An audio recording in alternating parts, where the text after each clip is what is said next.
Hey, this is Ralphena, and this is a segment of Ralphena Speaks. I'm here with Frank Santa Rose, and he and I have been talking about the power of our spoken word, and it reminded me of a situation I had years and years ago, an event, a kind of a miraculous happening for me. It all took place. I was traveling on the road and came in town and only had a few days before I was going to have to go back out of town. So I was kind of working in my office, and I came home to knowing that I only had a few days before I'd have to leave. And on the way out, I was on my way to my office. I'd come in town and was unpacking and trying to prepare myself to go again. And a man rang my doorbell and said that he was a tree trimmer, a bush trimmer, and wanted to know that I want my trees and my bushes trimmed. And I thought about it. I thought, man, I need that done. I said, well, do you charge it? Oh, no, I charge you very little. And so I went ahead and gave the man permission to do the tree trimming, and I went on about my business. And when I left my office that night, I got home, and there on the side of my driveway was the whole tree that was in my backyard, cut, chopped down, and in huge logs stacked next to my driveway.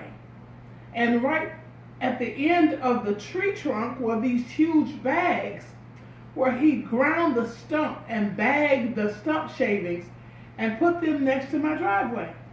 And all I could think of was how much money was he going to charge me? I mean, he didn't ask permission to cut down a tree. He said he was going to trim my bushes and trim my trees, and that's what I expected. But now here I have a whole tree that's missing. And so it upset me. And I was kind of fussing at God. I thought, well, Lord, how come it seems like so many people take advantage of me? You know, I have no husband. You know, I'm trying to do work for you. Why is it that I'm having such a hard time getting people to show me respect and honor and all these kind of things? I treat people right, and I'm always dealing with something. And I was kind of complaining, and I felt so upset about this tree being cut down and stacked in this big, huge log pile next to my house. So that night I went to bed, I was a little frustrated, and the next morning I woke up and I'm thinking, well, I only have one day before I have to go out of town again, so today I got to make sure I get everything washed and everything from the cleaners, and I need to do this and that, and I always like to change the linen on my bed before I go, so when I come back everything is clean, and I just had a lot to do. And while I was walking through my house thinking of all these things I had to get done, the doorbell rings. And I go to the door and I say, who is it? And the man said, hey, I cut your tree, I cut you. And I thought, this clown is here at my door after he cut my tree down without my permission. And I got ready to open the door, and right when I got the door open, it seemed as though God took his fingers and just squeezed my lips together, kind of pulled them and squeezed them out long. I felt like I had, platypus. I mean, just long lips pulled way out and compressed so tightly I couldn't speak. And I was thinking to myself, what is this happening to my face? And I realized it was God holding my lips. And so the man said, oh, I owe you $150. God said, pay the man. I got a check, wrote the man a $150 check, the man left. And when it was all over with, I asked the Lord, I said, why you squeeze my lips? Why didn't you let me tell him he had no business cutting my tree down without my permission? Why didn't you let me speak up for myself? Why didn't you let me tell him my mind, what I wanted to say? And so it's like the Lord made it clear to me that I didn't understand what was happening. I couldn't figure that out. It didn't make sense. Well, the next day, I got myself together and I left town. And while I was gone, there was this horrible, horrific storm in our area. And I got home and found out that the trees that were sitting on the back side, on the west side of the houses, on my side of the road, all had been older, big trees that had been pushed over by the strong wind and the heavy rain that had come through.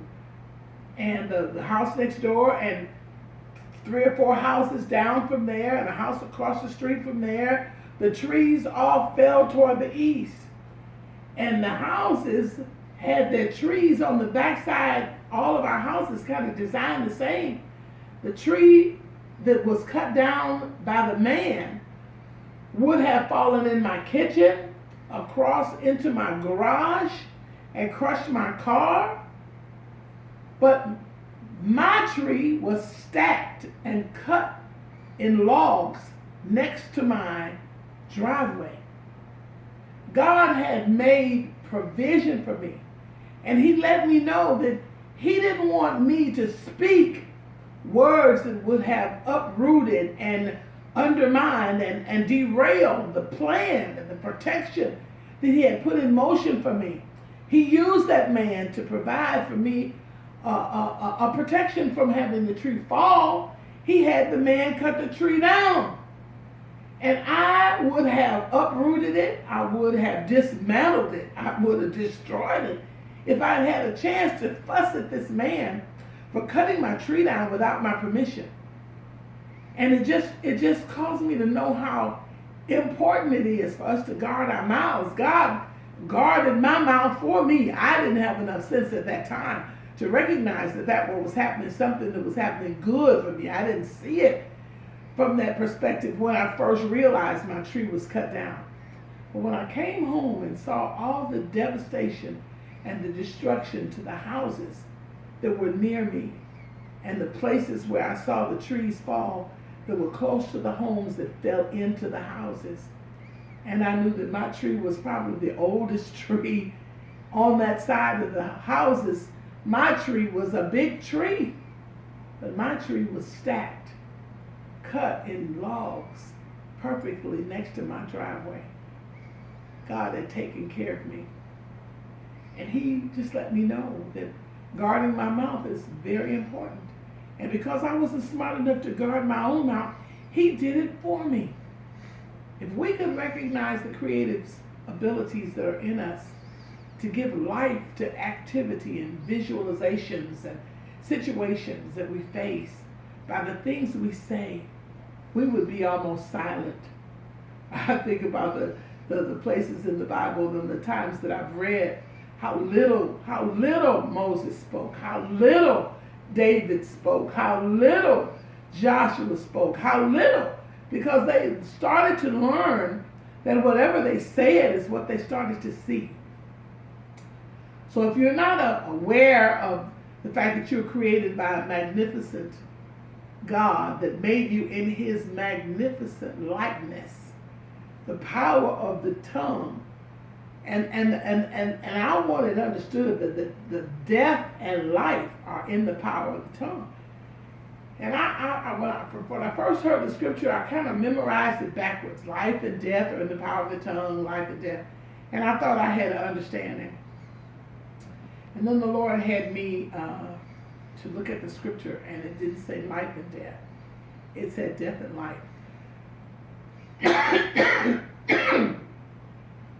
It had death and life, excuse me. And I asked God, I said, why would you put death first? Why would you start off with the negative? And it's like that night the Lord let me see that he had created us with abilities and capacities to receive the kind of special giftings and anointings in our lives so that we could be representatives of his kingdom in the earth. Places that he was going to push the talents and the gifts and the callings into us. We were made with that ability. But the Lord said that we, by our words, we separated ourselves from his plan by the words we spoke, the things we thought were funny, the jokes we told, the attitude we had. Our places, those reservoirs in our spirit, in the spirit realm that belong to us, had been shoved full with the stuff the enemy sent. Stuff to keep us discouraged and worn and defeated and deflated and derailed. And we were going to have to speak death to that so that the capacity of who we are could now be made available so that God could fill it. with the things that he has need of for us to represent him with in the earth. Watch your mouth and be grateful to know that the God we serve is the only true and living God. And he keeps his word, and he'll give you the opportunity to keep yours. Blessings. This is Ralphena Speaks. Talk to you later.